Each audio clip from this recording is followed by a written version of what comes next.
Ang National Maritime Council, ayon kay Judy Bagger, ay makatsina. At totoo palang may new model agreement na hindi alam ng Pangulong Marcos. At ito ay nahalata nang maglabas sila ng recommendation sa Pangulong Marcos pagkatapos ng Ayungin Shoal incident. Kung nasunod ang recommendation, para na rin nating tinanggap na ang Ayungin Shoal ay China na.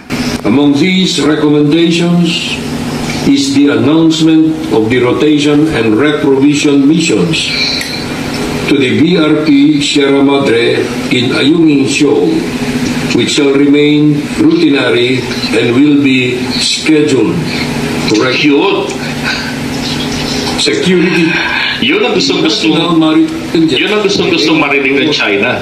Diba? O, teka, na-adjust ko. Routinary and will be scheduled regularly.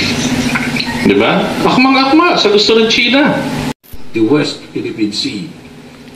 Let us continue to anchor our policies and strategies on promoting the national interests of our maritime and archipelagic Ang country. agreement ay Maraming salamat. lamang ang dadalhin at wala ng iba at isang barko lamang. Ipapaalam sa China to this before na angkop sa recommendation ni Bersamin.